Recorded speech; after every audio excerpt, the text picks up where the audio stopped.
प्यारे बच्चों, आरोह के फर्स्ट लेसन में 2 कविताएं दी गई हैं, आत्मपरिचय और दिन जल्दी जल्दी ढलता है। आज मैं आपके सामने इन्हीं 2 कविताओं के अभ्यास के प्रश्न उत्तर लेकर आई हूँ।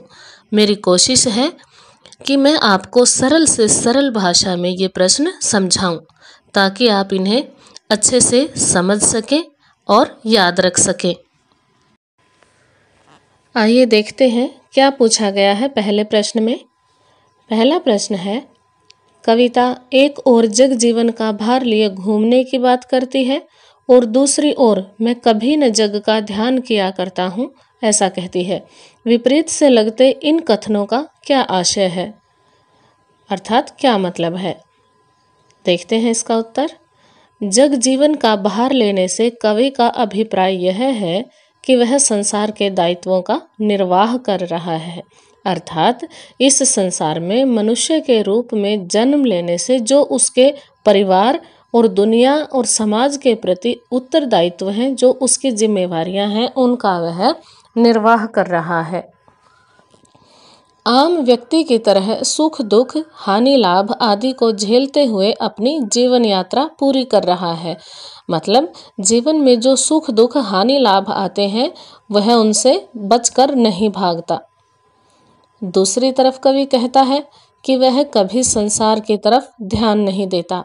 वह संसार के निरर्थक बातों पर ध्यान न देकर केवल प्रेम पर केंद्रित रहता है।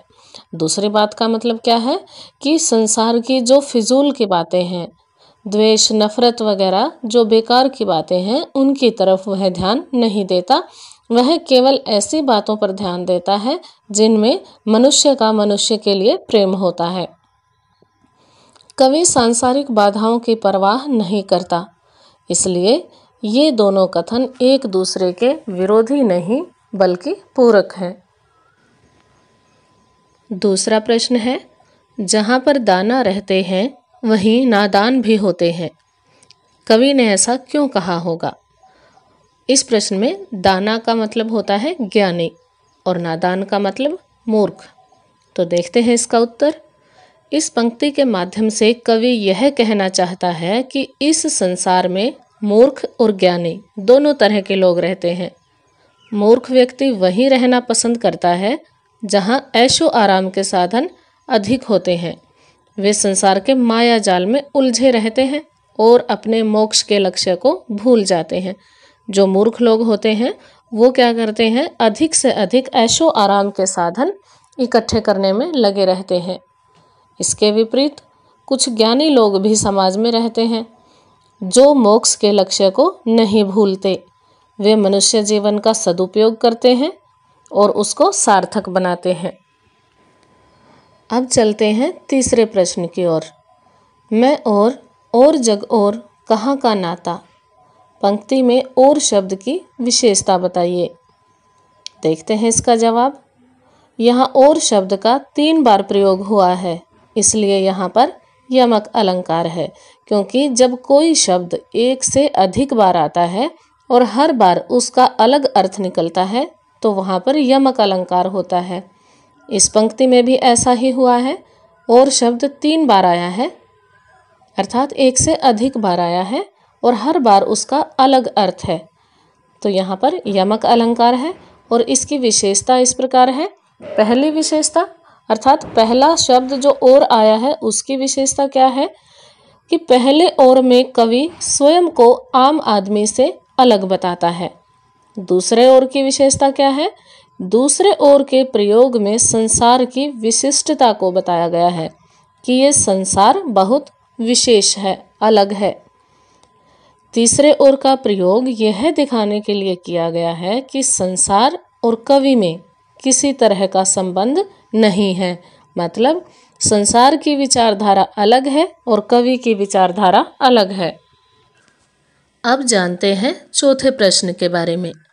शीतल वाणी में आग के होने का क्या अभिप्राय है। अभिप्राय का अर्थ होता है मतलब। देखते हैं इसका उत्तर। कवि ने यहाँ विरोधाभास अलंकार का प्रयोग किया है। विरोधाभास अलंकार वहाँ होता है जहाँ पर 2 विरोधी बातें कही जाती हैं। प्रश्न में शीतल वाणी में आग कहा गया है, तो उसमें दो विरोधी बातें हैं, शीतलता यानी ठंड और आग। वाणी तो शीतल है लेकिन उसमें आग है, लेकिन आग तो शीतल नहीं होती, गर्म होती है। तो इसलिए यहाँ पर दो विरोधी बातें हैं और यहाँ पर विरोधाभास अलंकार है। इसका अभिप्राय यह है कि कवि अपनी शीतल और मधुर आवाज में भी जोश, आत्मविश्वास और साहस बनाए रखता है। प्रेम रहित संसार की व्यवस्था से वह संतुष्ट नहीं है, अर्थात कवि और संसार के विचारों में मेल नहीं है, इसलिए उसकी शीतल वाणी में भी इस संसार की गलत व्यवस्था के प्रति विद्रोह की आग भरी हुई है। अब आता है हमारा 5वां प्रश्न। बच्चे किस बात की आशा में नीड़ों से झांक रहे होंगे? इसका उत्तर है, पक्षी दिन भर भोजन की तलाश में भटकते फिरते हैं। उनके बच्चे घोंसलों में माता पिता की राह देखते हैं कि उनके माता पिता आएंगे और उनके लिए दाना लाएंगे, उनका पेट भरेंगे। साथ ही वे माँ बाप का स्नेह भरा स्पर्श पाने के लिए प्रतीक्षा करते हैं। माँ बाप के स्पर्श में जो स्नेह होता है वो किसी और में नहीं हो सकता। इसलिए बच्चों को माता पिता का स्पर्श असीमित आनंद देता है, ऐसा आनंद देता है जिसकी कोई सीमा नहीं होती। इसीलिए वे नीड़ों से झांकते रहते हैं। नीड़ों का अर्थ है घोंसलों से बाहर मुंह निकालकर देखते रहते हैं।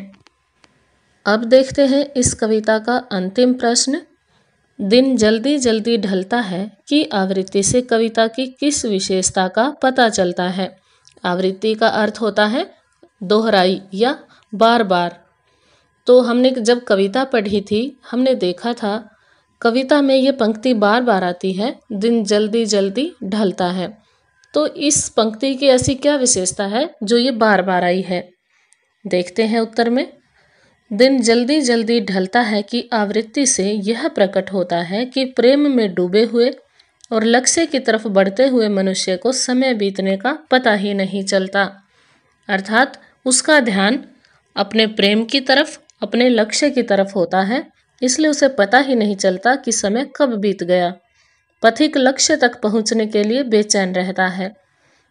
अगर व्यक्ति घर से बाहर है तो वो समय रहते अपने घर पहुंचने के लिए बेचैन रहता है।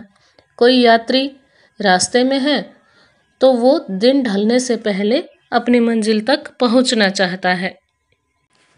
इस पंक्ति की आवृत्ति समय के निरंतर चलायमान प्रवृत्ति को भी बताती है, अर्थात समय निरंतर गतिशील रहता है, हमेशा चलता रहता है।